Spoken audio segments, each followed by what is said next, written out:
Okay, so what we're going to go over now is stair maneuvers, carrying people up and down the stairs. We're going to start with one person. Say it's you and your partner inside. Your partner goes down. You've called for your rat team. They're on the way, but you're going to make an effort to get the guy out on your own. So first thing we're going to do is go over switching our pack into a harness, which is simply by disconnecting the waist strap, loosening the waist belt all the way as possible. One side is going to go behind the firefighter and come up between the legs, and then just reconnect the waist strap. At that point, you can snug it up a little bit if you want, but if not, it won't be overly critical. They're not really going to go anywhere. So we adjust the waist strap, snug the shoulder straps, then move behind our victim. At this point, the rescuer and that, you're going to reach down, grab hold of the pack frame, lift up a little bit, which will give you your hand purchase points underneath the shoulder straps. From here, critical, lift with your legs. Get your butts low, lift with the leg, and just kind of do a squat and just lift them up one step at a time. So he lifts them up, gets the bottle on the next step, repositions, lifts up. So this isn't the preferred way, again, but if you and your partner are in there by yourselves, your partner goes down, this is a way you can maneuver your partner by yourself and then just drag them that way.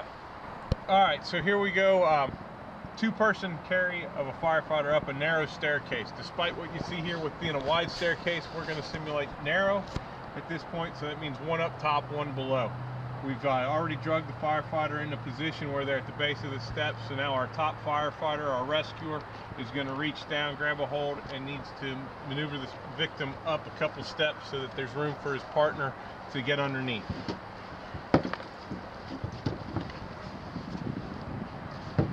Ready? Go. All right, so they do a wheelbarrow lift to get him up a couple steps.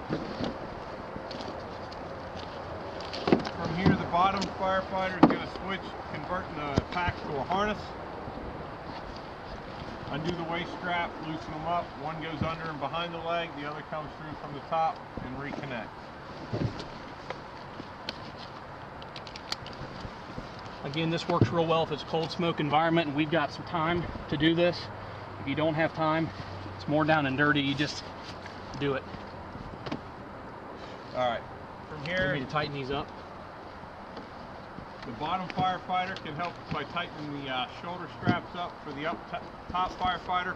One other thing he can do is take the slack from the shoulder strap and bring it up to his partner's hand to help him hold it, just like we rodeo strapped while doing the Denver drill.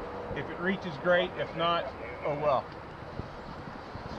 One of the things that I've done is especially in this scenario, that I know that he's a little bit lighter. So what I can do is actually, I've gone with an underhand grip. And what I can do, instead of going here and going one step at a time, I can kind of focus myself, knowing that he's lighter, forward a little bit more, and I can focus on my treads, what's going on, and if I got a tool, I can say I'm going up the steps. So and it's going to be a little bit faster that way. So once he's set, it's going to be one solid motion, and we're going to get to the top of the steps.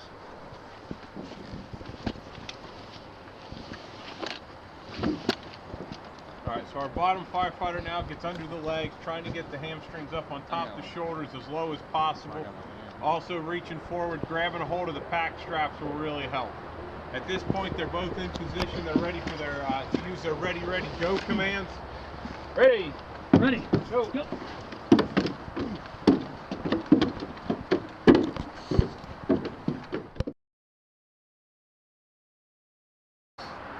All right, what we're going to do now is taking a firefighter down the steps.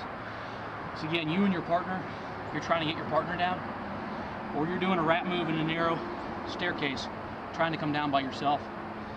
What we want to do is utilize the high side.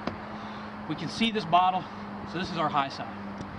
We want to make sure we protect the head and the neck and C-spine area, and we don't mess with any of the mask or the MMR. We stay low. A lot of guys make a mistake of coming through this top strap to go behind the head. We don't want to do that. That gives us a positive connection to where it takes longer to get out if we end up in trouble. So what I want to do is I want to make sure that I get his straps tight And again, this is not the beginning of our drill. This is not, we don't need to do a PAM and a lunar at this point in our Mayday. That's already been done, like previous videos. Now what I want to do is I want to come in the high side, but not through this strap. So I'm going to sit him up. I'm going to put my arm underneath his helmet and grab, you can see, the lower chest harness, and run my hand as far around to his chest as I can. So now, as you can see, his head is cradled in my arm. So I want to reach up and grab his waist strap and stay connected here to the middle. As I come down, I want to do one leg down, one leg up. So I'm going to always keep one knee bent on the tread. The leg that's further down is going to be sounding my treads, okay? And it keeps my rear end down, it keeps me out of the smoke layer and also him. So as we come down, I would use this bottle as a sled, and I'm sounding, pull, sounding, and you see I'm down. My left knee is down, my right knee is extended, my right leg's extended, and I'm dragging him like this, and I'm still cradling his head the entire way. A lot of guys try to stand up, and you wrench the firefighter's neck that you're rescuing, and you might dislodge the mask.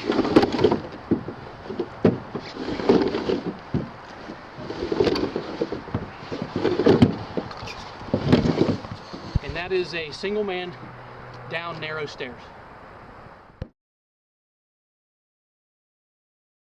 Now we're going to do a demonstration of how to do a wide stair rescue going down. This is called a seal slide maneuver, where both firefighters, being that it's a wide area, can grab a shoulder strap at the top. We're going to leave the firefighter face down instead of flipping them and using the bottle as a sled. So we'll go ahead and I'll grab my strap on this side. Bruce is going to grab his strap on that side. It's a pretty easy, straightforward maneuver.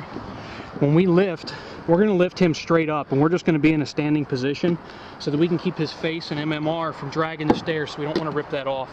But it's pretty straightforward, easy rescue down. Plus, when we walk forward, we want to keep our inside legs kind of close together on either side of his head, so that if he goes to slide down the steps and we lose control of him, we can just plant your foot and he'll stop. Okay, so we're going to demonstrate that. Ready? Ready. Go. We lift him up. Step down is a nice seal slide. At the bottom, we're going to stop, and I'm going to show you what it looks like when we separate. So we're going to hold him here, and if you look and see how high he stays off the tread, and where this leg is into his shoulder, and Bruce's leg is also into his shoulder. If we had an issue, we'd be able to plant that leg and stop him from sliding down the steps.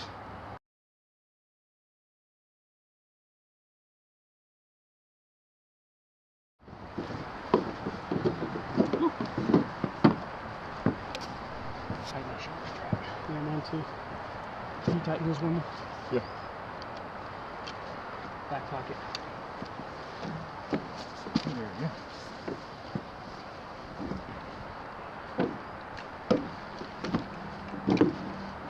Say when you're ready, Tom. Okay. Ready. Ready. Ready. Go.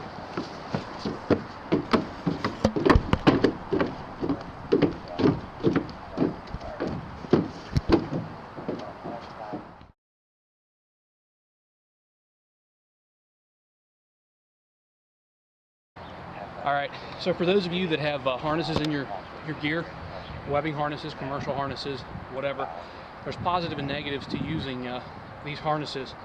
Myself, I don't use a screw lock carabiner. I use a spring lock so that I can manage it. It's a larger carabiner with my gloves. It's easier to manage. Once I get my firefighter up my steps, or I'm dragging across a flat surface, or even going upstairs, I can just make myself some room and clip in. Okay, and again, it's a spring lock, so it locks itself. This webbing is tied around in a seated harness inside my turnout gear. The positive thing to this, the advantage of it is, all I'm using my hands for is to balance the firefighter and kind of guide them. So I've almost got no pressure here. And again, with the SCBA converted to a harness, it helps keeping the pack from sliding up on the firefighter. I can literally, as you can see here, if you watch, no hands, and if you look at my waist, all I have to do is lean my body weight back, and I really am almost no effort whatsoever. I can just lean back and he moves. This keeps all of my power here, my back out of the equation and my arms out of the equation. I don't tire near as fast. So it's easier to move up and down stairs and do straight drags. Disadvantage to this is you have to be in a standing position, which means your head and your face is in the smoke layer in the heat. The other disadvantage is I'm positively connected to this firefighter and I can't get out quick. So if he goes to fall through a floor or he gets stuck or hung up on something, it takes a little bit longer for me to get out of it, and I may end up being going into the dangerous situation like he is by falling through the floor. Now, if I need to get out, hopefully I can hold on to him, quick enough to where all I got to do is spin my lock, and I can get out of it, and I'm back to doing this. But you see how long that takes. So there's always positives and negatives to everything that you do. All right. Okay, another technique to drag a firefighter across a flat surface, especially if the firefighter weighs 300 plus pounds with all the gear, is using webbing. Your harness that's tied into your turnout gear, or if you don't have a harness, just using a carabiner and some webbing. Take your carabiner, just put it around the pack somewhere, run your harness through. Now here you have the option of taking your webbing, tying to your turnout gear, using yourself as an anchor point, standing back, and pulling the firefighter towards you. Okay, after you hook up, you're using your harness on your turnout gear, hook your carabiner, you take your feet out your webbing, have your firefighter lean back, and all you're doing is using this as a change of direction. And then you pull your firefighter, using yourself as the anchor point, and then you can move back. Redo.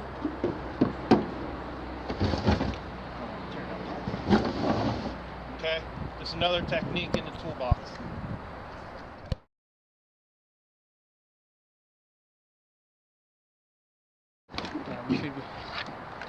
Okay, what we've got here is we're doing a two-man wide stairs.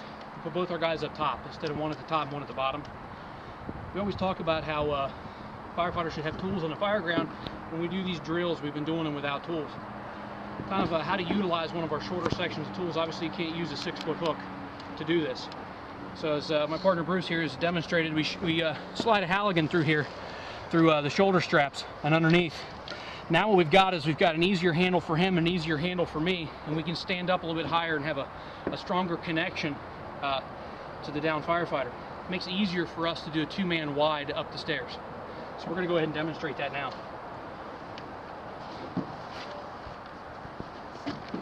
Ready? Ready? Go, go.